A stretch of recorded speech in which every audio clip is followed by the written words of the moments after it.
নমস্কার বন্ধুরা, রিয়ার কিচেনে আপনাদের সকলকে স্বাগত জানাই। আমার আজকের রেসিপি আলু ফুলকপি দিয়ে রুই মাছের ঝোল। এটি একটি অত্যন্ত সাধারণ রেসিপি।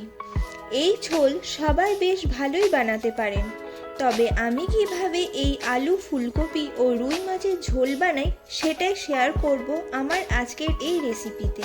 রেসিপিটি আমি খুব সহজ ও ঘরোয়া উপকরণ দিয়ে বানিয়েছি। তাহলে প্রথমেই আমি কিছুটা ফুলকপি এই রকম সাইজে কেটে নিয়েছি।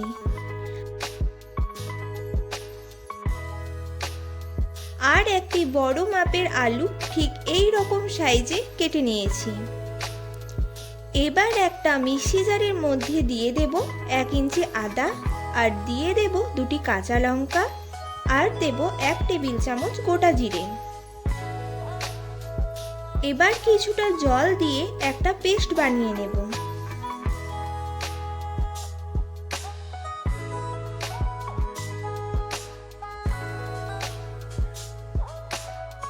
এরপর 3টি পেঁয়াজ নিয়ে নিয়েছি, এইগুলো এবার পেস্ট বানিয়ে নেব।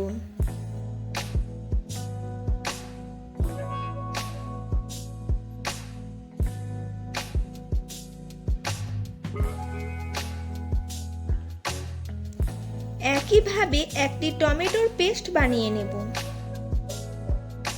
এবার আমি 500 গ্রাম রুই মাছ ভালোভাবে ধুয়ে নিয়েছি। এবার ম্যারিনেটের জন্য দিয়ে দেব 1/2 টেবিল চামচ হলুদ, দিয়ে দেব 1/2 টেবিল চামচ লবণ, আর দিয়ে দেব 1/2 টেবিল চামচ কাশ্মীরি লঙ্কা গুঁড়ো। এরপর কিছুটা সাদা তেল দিয়ে দেব এবং ভালোভাবে মশলাগুলো মাখিয়ে নেব।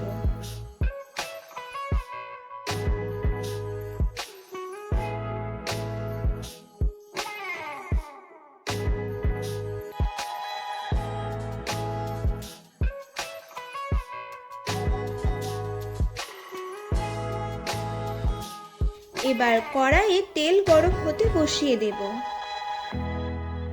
তেলের মধ্যে কিছুটা লবণ দিয়ে দেব, এতে মাছগুলো ভাজার সময় মাছগুলো যাতে নিচে লেগে না যায়। তেলটা মিডিয়াম গরম হয়ে গেলে মাছগুলো এক এক করে গরম তেলের মধ্যে দিয়ে দেব।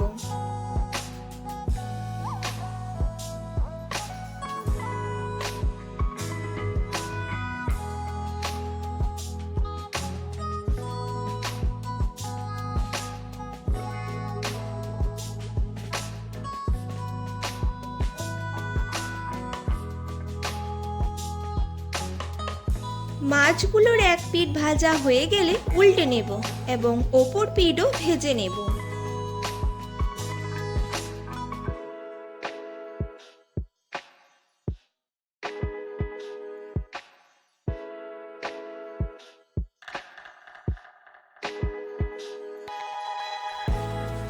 দু পিঠ ভাজা হয়ে গেলে একটা পাত্রে তুলে নেব।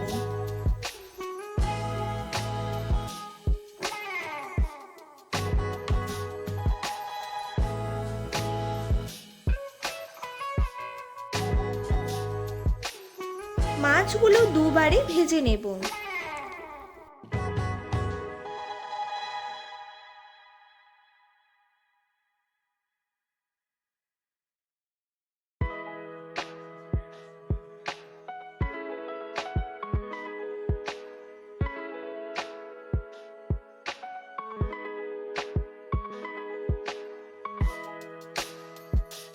ওই একই তেলে আলুগুলো ভেজে নেব।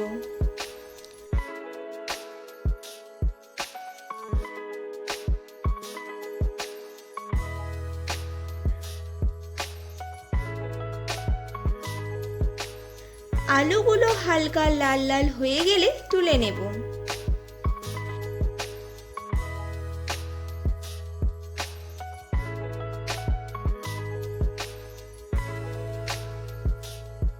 এবার একইভাবে ফুলকপিগুলো একটু ভেজে নেব।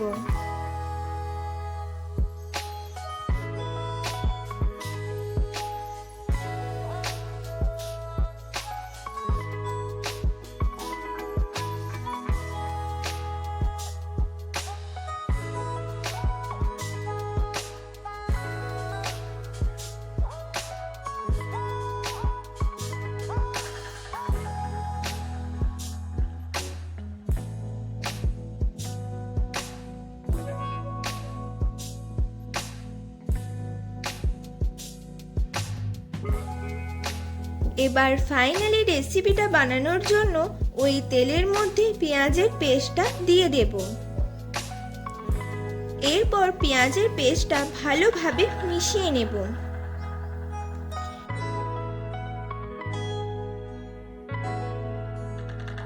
এরপর আদা ও লঙ্কা জিরের পেস্টটা দিয়ে দেব।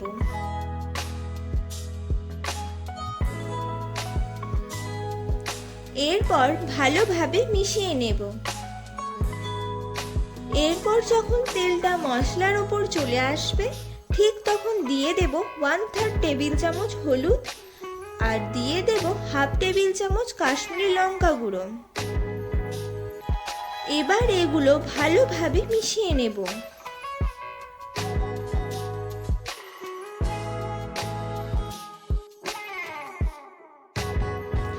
এরপর দিয়ে দেব টমেটোর পেস্টটা। টমেটোর পেস্টটা ভালোভাবে ভেজে নেব যাতে টমেটোর কাঁচা গন্ধটা চলে যায়।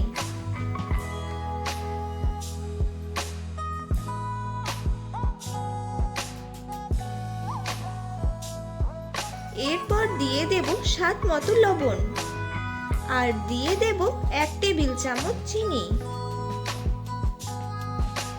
এরপর ভালোভাবে মেশাতে থাকবো। এরপর মশলাটা যখন ঠিক এই রকম হয়ে যাবে ঠিক তখন দিয়ে দেব ভেজে রাখা ফুলকপি ও আলুগুলো।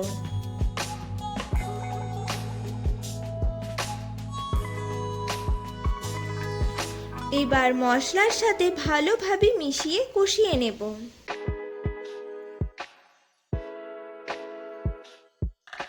মেশানো হয়ে গেলে পরিমাণ মতো জল দিয়ে দেব।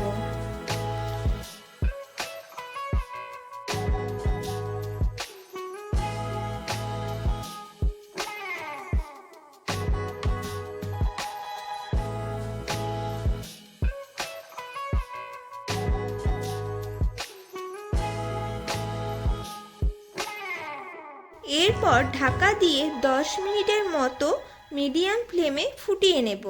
10 মিনিট পরে ঢাকাটা খুলছি। দেখুন আলু ও ফুলকপিগুলো সিদ্ধ হয়ে গেছে। এবার ভেজে রাখা মাছগুলো দিয়ে দেব।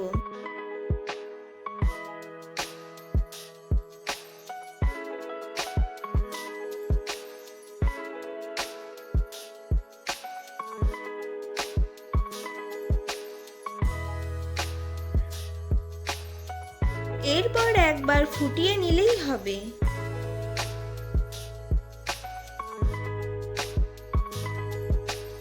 এবার কিছুটা ধনেপাতা কুচি ছড়িয়ে রেসিপিটি ফিনিশ করব।